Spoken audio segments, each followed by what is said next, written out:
Michel Villet, le droit et les droits de l'homme. Chapitre 1. La question des droits de l'homme. Oui, la parole maintes fois reprise sur les droits de l'homme de notre pape polonais éveilla dans notre petit groupe de l'université Paris II l'envie de rechercher ce qu'au juste signifient ces mots. Non qu'il fût seul à les exalter, impossible d'ouvrir le journal Le Monde sans y lire quelques manifestes agrémentés de la signature de Gisèle Halimi, Robert Badinter et le prix Nobel de mathématiques. Et deux prix Nobel de mathématiques. Déclaration d'Amnesty International stigmatisant telle violation des droits de l'homme en URSS, en Argentine, au Salvador, Ouganda, Irlande. La presse catholique n'était pas en reste ni le conseil œcuménique des églises chrétiennes. Et parce que la France traversait une période électorale, il n'était aucun candidat qui n'inscrivit dans son programme, avec sa position infaillible contre le chômage, l'inflation, l'impérialisme, la défense des droits de l'homme. D'un autre côté, je me trouve astreint à suivre la littérature dite de philosophie du droit. J'y avais observé qu'une partie de l'école anglaise analytique du langage mettait en question le Human Rights Talk. On y suspecte ce langage des droits de l'homme d'être dépourvu de signification, meaningless. Des juristes chargés de l'enseignement du cours de liberté publique ou de droit international confiaient ne pas avoir réussi à trouver aux déclarations des droits de l'homme un sens praticable. Surgissait la Nouvelle Droite. Elle publiait en janvier 1981 une série d'articles de sa revue Éléments sous le titre Droits de l'homme. Le piège, article parsemé d'erreurs et de quelques défauts plus graves. Dans le discours de nos contemporains, les droits de l'homme sont à leur zénith, mais ils font problème. Méditons ce double phénomène. Nécessité des droits de l'homme. On peut être bref sur le premier. Jamais le concept des droits de l'homme ne fut mieux coté, si ce n'est à la fin du XVIIIe siècle, peut-être aussi à la suite de l'affaire Dreyfus, fondation de la Ligue des droits de l'homme, et lors de la chute de Hitler. Mais aujourd'hui, ils sont installés dans la place, impensable de les en déloger. On en comprendra mieux les causes si je me risque à de hâtives considérations d'histoire générale. Les droits de l'homme sont un produit de l'époque moderne. L'idéalisme qui fut le propre de la philosophie moderne et dont il n'est pas assuré que nous soyons guéris érige à la place de Dieu cette grande idole, le progrès, qui doit assurer les jouissances et le bonheur de tous. Mythe très cultivé au temps des Lumières, fin de la politique moderne. Et quant aux moyens, afin d'ordonner sur le mode le plus rationnel le travail des savants et des techniciens et de mieux exploiter ses fruits, notre monde a mis son espoir dans la grande machine étatique dessinée par Obès, le dieu terrestre, Léviathan.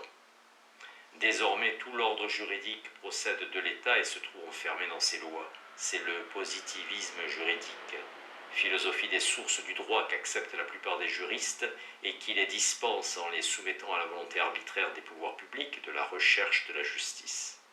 Il est vrai que le positivisme revêt maintenant des formes nouvelles. De volontariste, il devient scientifique et sociologique. On nomme droit le mouvement spontané des institutions tel que le constaterait la sociologie. Selon les dires de l'école de Francfort, il n'est pire appui au conservatisme. Notre droit se moque et s'éloigne de la justice. La science juridique s'est donné pour tâche de décrire le law as it is, le droit tel qu'il existe en fait, ce qui d'ailleurs ne signifie rien.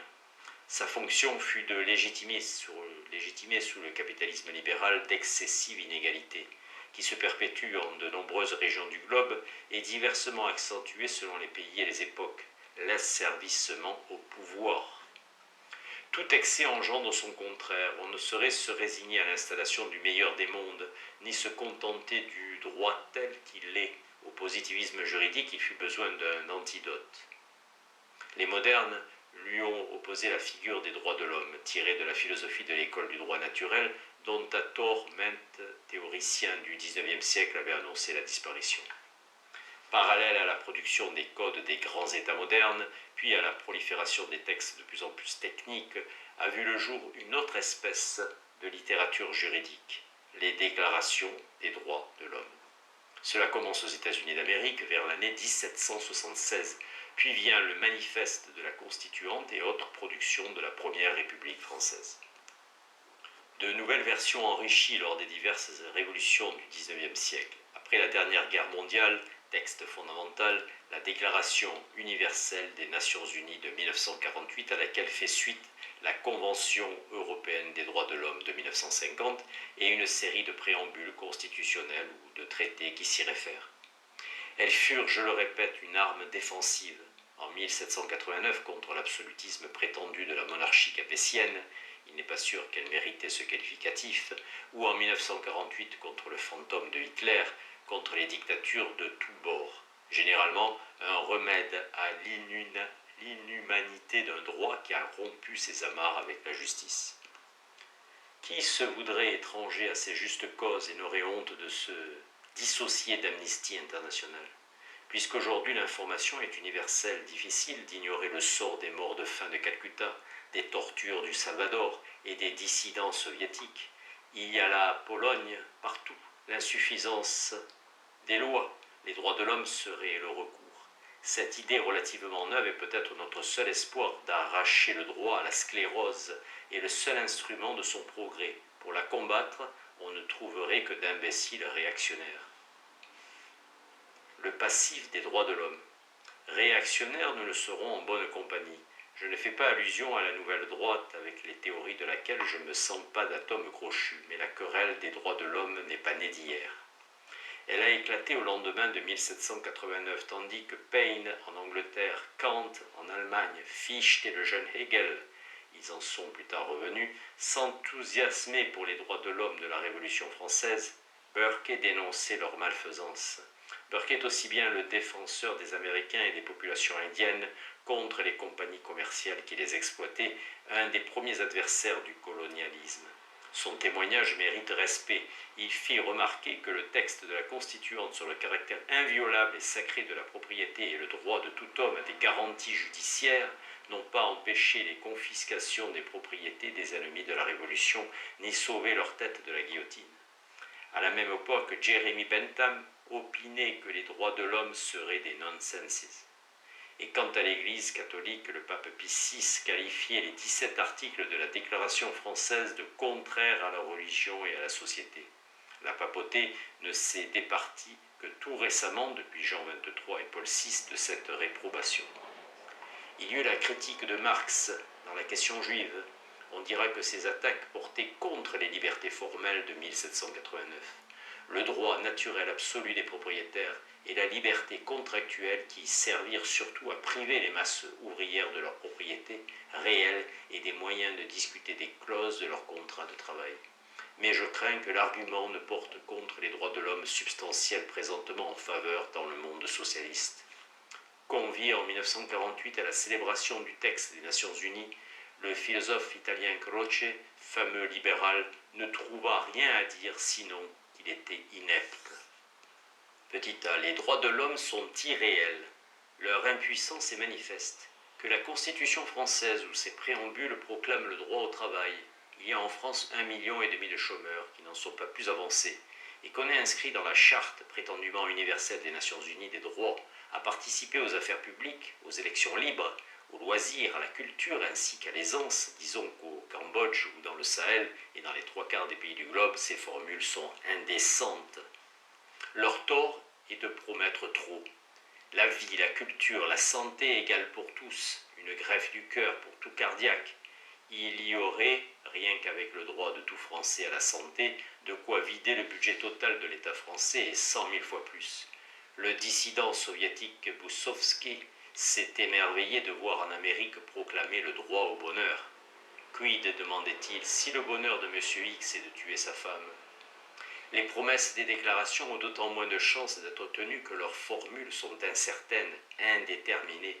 Elles nous accordent la liberté, terme dont on s'exténue à chercher une définition. Il est vrai que les textes précisent, ils vous gratifient de la liberté d'expression. Encore une promesse impossible, et vous auriez tort d'en déduire que seront tolérables les provocations aux violences racistes ou les faux témoignages. Et inconsistante, un homme politique préférerait qu'on lui programmât une émission télévisée et le philosophe dans un congrès un temps de parole, tant qui ne peut être le même pour tous, pas plus qu'infini. Il est délicieux de se voir promettre l'infini, mais après cela, étonnez-vous si la promesse n'est pas tenue. B.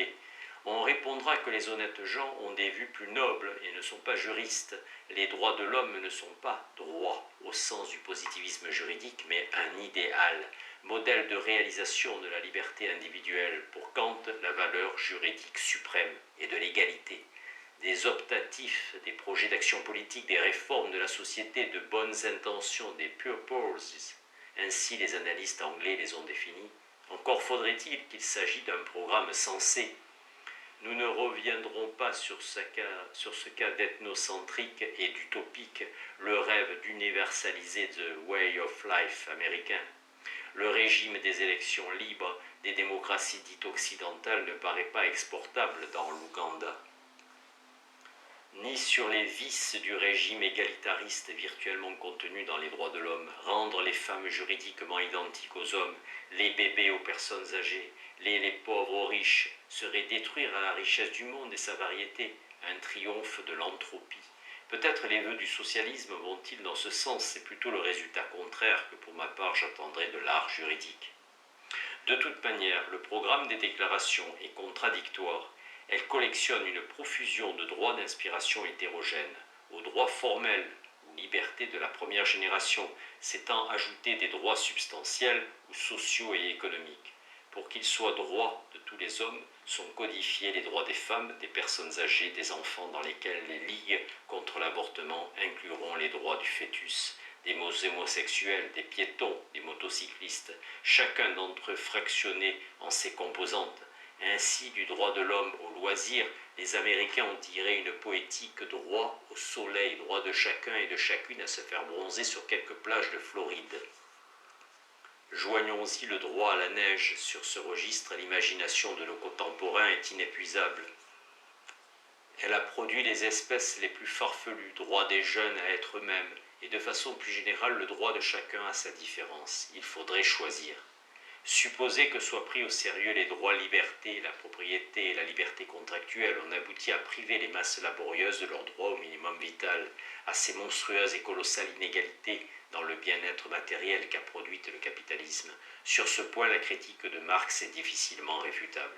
Opter au contraire pour le droit au travail, à la santé et aux loisirs et à la culture, ils paraîtront difficiles à réaliser sans rogner sur le droit de grève et les libertés.